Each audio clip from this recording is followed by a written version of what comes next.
Okay guys, so magkano ba ang magagastos natin sa paggawa ng tour case ng ating minamahal na mixer? Alright, so itong content na to guys is a request ni Sir Luke Mangalyab of Triad Lights and Sounds. Alright, pero bago ang lahat, shoutout muna tayo guys. Let's go! So shoutout kay Sir Vince Campomanes of CMS Lights and Sounds from Duncan, Bukidnon. And shoutout din kay Sir Juan Aranja Valilla. Ayan, so shoutout din kay Sir Ray Guzman of Brorenzo Mini Lights and Sounds. Ayan, so shoutout din kay Sir Yojimar Red C. Garcia of Audio Dynamics Lights and Sounds. Ayan, so shoutout din kay Sir Glenny Jimenez of GJ Mini Sound. Ayan, so shoutout sa inyong lahat sir, and thank you sa pagsuporta nitong ating mga videos at ang mga vlogs guys, no. Patuloy tayo gagawa ng video para sa mga beginners guys. Okay, so proceed tayo sa mga presyo at magkano nga bang nagastos natin dito.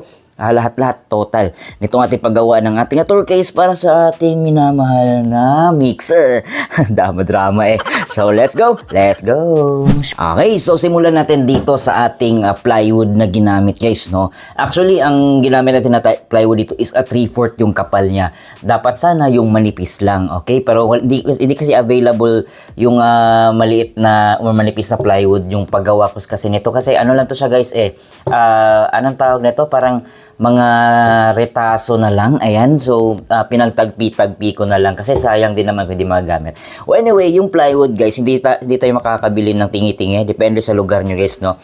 So isang ply yung bibilin mo, depende sa presyo, pero dito sa amin nagkakahalaga siya ng 1,500 pesos. Ayan yung presyo niya. Okay, then sa aluminum guys, ito makikita nyo ito. Okay sana kung tongue and groove guys, no, pero medyo mahal to guys. Mahal yung tongue and groove and hindi available sa amin. So ang binili ko na lang is yung plain na aluminum na angle bar ba yung tawag dito guys. So, basta plain lang siya guys. 3/4 yung sukat nito. Dalawang length yung binili ko, a total of 500 pesos. Kasi hindi kasya yung isang length lang. 20 feet lang kasi yung isang length guys. So dalawa yung binili ko. Okay, so 500 yon. Then sa corner ball guys, ito, merong small, medium at saka large guys, no. So small yung binili ko. I mean, parang medium to guys. Hindi naman siya gaano kalit, pero tamang-tama lang. Pero nabili ko yung corner ball guys sa halagang 15 pesos. Ayan, parang 20 pesos ata to. Ayan, 20 pesos. So, a total of 160. Tama ba? Pa-compute na lang guys, no? So, 20 pesos yung, as I remember, 20 pesos tong corner ball guys. Ayan. And then, sa ano naman tayo guys, sa lock niya guys. Ayan, etong lock niya guys. Ayan, 25 pesos ko to nabili. So, dalawa is 50 pesos. Ayan, dalawa. Ayan guys. So, depende na sa inyo kung ano yung trip nyo. Pero ito yung nagustuhan ko eh. Maliit lang to guys. So, 50 pesos. And then sa handle tayo guys. Ayan. Itong handle natin. Ito. Parang napo-fold siya guys, no? Ayan. So, 75 pesos lang to siya guys. Available naman sa online. Pero hindi ko kasi binili to sa online. Binili ko siya malapit lang dito sa amin sa electronics. Ayan. So, hindi na ako bumili sa online. Kasi matatagalan tayo. So, ito is 75 pesos. Okay? And then, dito naman tayo sa hinges. Hinges. Ito. Ayan. So, sa hinges natin guys, no, is 75 pesos yung bili ko. Ayan. So, 150, dalawa. Ang kagandahan sa hinges na yan guys, no, ito, ipakita ko sa inyo guys. Kapag binuksan mo yung mixer mo, ayan, itong tour case mo guys, ayan. Ayan, pag binuksan mo, hindi siya didiretso doon. Okay? Nakaganyan lang siya. Okay? So, napaganda ng hinges yan guys, no? Kasi parang naglalak siya ng gano'n. Hindi mo na kailangan yung parang tali dyan o ano man. So, nakaganyan na siya agad. Okay? So, maganda yung design niya. And then, sa pintura guys, yung iba gumagamit ng ano guys, anong tawag yun? Yung mikarta. Ayan, yung parang ididikit mo siya gamit ng contact cement. Pero sa akin is wala akong. Mahal kasi yun guys. Ayan, mapapamahal tayo. So, bumili na lang ako ng, pininturahan ko na lang. Textured painting. Then, so far, so good. Hindi naman siya gasgasin. Unless na lang kung talagang masasadyang matutusok dyan, no? Ayan. So, a total of 2,715 yung nagastos ko. Pero kasi ito, hindi ko siya binili guys kasi spare lang to guys. So, kung gusto nyong bumili ng ganito guys, yung foam, acoustic foam yung tawag nito guys, no? Available siya online. Parang 10 pieces ata yung laman, nasa mga 500 plus. So, masyadong mahal guys, no? So, any na lang guys na foam na para at least may protection sa mixer natin. So, hindi ko kasi binili yan kasama nung set na pagbili ko dito kasi spare yan sa paglagay ko ng mga foam sa other na mga project ko. So, may naiwan pa kasi. So, ginamit ko na lang, sayang din naman.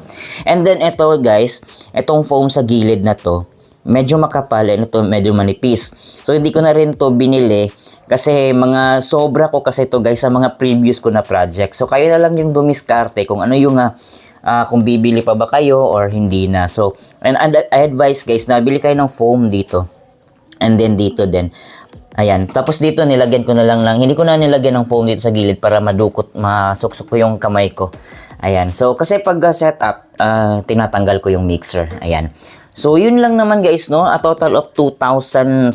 Less than 3,000 lang lahat-lahat yung nagastos natin guys. And hindi ko na sinama yung aking labor kasi DIY tayo lang yung gumawa guys, no? Ayan.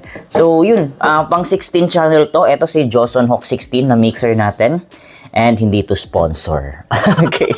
And binili ko lang si Joson kasi siya yung fit sa aking setup, sa aking full band setup.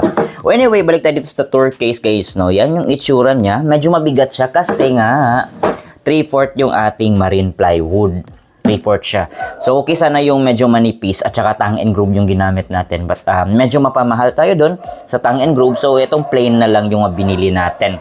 But so far, so good. Maganda naman. And then, para customize na din, nilagyan ko siya ng ganito. Nabibili din to online, guys, no? Ayan. Okay din yan. Para at least man lang malaman na, Joson pala yung kanyang mixer. Ayan. Anyway, so yun lang naman, guys. And thank you, Sir Luke Mangalyab, sa iyong raise ng iyong gustong content na gawin natin. So, sa mga gustong may mga request pa dyan na i-content natin, so kindly comment lang down below at saka pag-uusapan natin kung ano yung mga content natin. But next natin content guys, no, is about sa aking PSC Plus na power controller. Kagaya nito guys, pero hindi siya PSC Plus guys, new box yung brand nito. But yung features ng PSC Plus yung pag-uusapan natin next. And then yung aking mga wireless microphone. Okay, so Sir Luke Mangalyab, thank you sa iyong mga suggestions and I hope na nakatulong ako sa mga presyo and good luck sa iyong pag-DIY and enjoy sa iyong pag-DIY. Alright? Alright.